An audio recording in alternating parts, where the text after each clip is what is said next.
Yun, biyaheng QC again mga boss.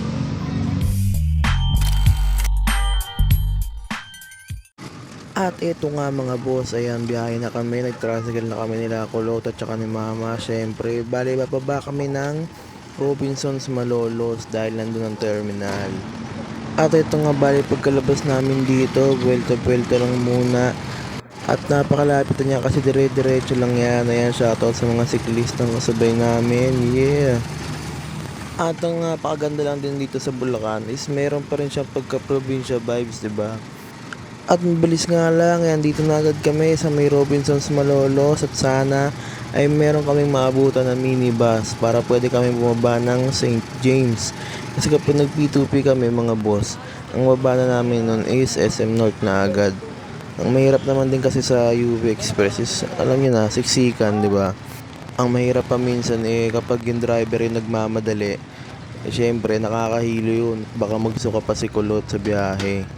Yan, bali papasok lang kami ni Bossing dito sa may sakayan at babaan din ng mga pasahero. At ito na nga, nakababa na kami mga boss. Ayan, si Kulot parang wala ako sa sarili.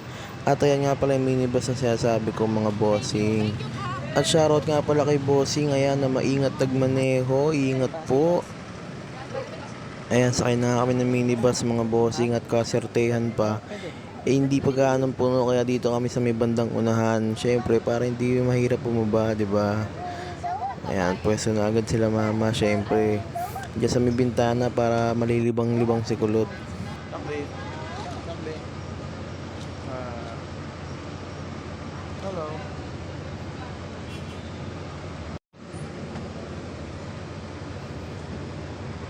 Ayan, tignan niyo mga boss, ang kulit ng mukha eh. Oh, yeah. Yeah. Yeah. Ayun, yeah. Yeah. Ninja, ja, ja. 346 minutes later. At ang nangyari mga boss, hindi ako nakakuha ng mga clips sa biyahe namin. Ayan, dahil kamalasan pa yan, pagbaba namin is umuulan-ulan pa yan, nabasa na nga yung phone ko. Buti na lang at may jeep agad na nakaabang sa may St. James. So ito nga yung sinasabi kong kagandahan kapag ang nasakyan namin is yung UV Express or yung minibus, dahil pwede kami bumaba ng St. James. At ayan, pagka dating namin ng St. James, sasakay na lang kami ng jeep patandang Sora Palengke. Then tricycle, o 'di ba? Less hassle kaysa bababa pa kami ng SM, 'di ba? Mahaba pa ng pila ng jeep dun. At ito nga, pagbaba namin is nandito na kami sa may Jollibee, sa may Tandang Sora Palengke. At maghahanap na lang kami ng tricycle papasok ng NPC. Ay, balan nga pala sila Mama sa likod kasi binaba niya pa si Kulot. Ay, yung Jollibee, baka naman, di ba? At buti na lang din humina na yung ulan, halos wala na nga, pero syempre karga pa rin ni Mama si Kulot para hindi maglikot. At ito, may tricycle na kami nasakyan mga bossing. Sakay ko. Pantabangan boss, tapokor. At ang baba na rin pala namin nito is sa mismong harap na ng bahay. At share ko na rin sa inyo mga boss no, na itong pag-vlog ko, itong pag-video ko is hindi naman talaga siya kasama sa plano ko dati. Pero nung tinry ko, ang ganda kasi nung epekto sa akin para sa akin, nabuboost yung confidence ko na kung uunahin ko yung hiya ko, wala akong mapapala, wala akong makukuhang clips, wala akong mabibideo, wala akong makukuhang content, 'di ba? Ang daming opportunities na pwede kong ma-miss. Pero lakas ng loob, hindi kapal ng mukha, yung ganun, 'di ba? So yun yung magandang epekto sa akin nito ang pag-vlog ko na to. Diba? Try nyo rin mga boss.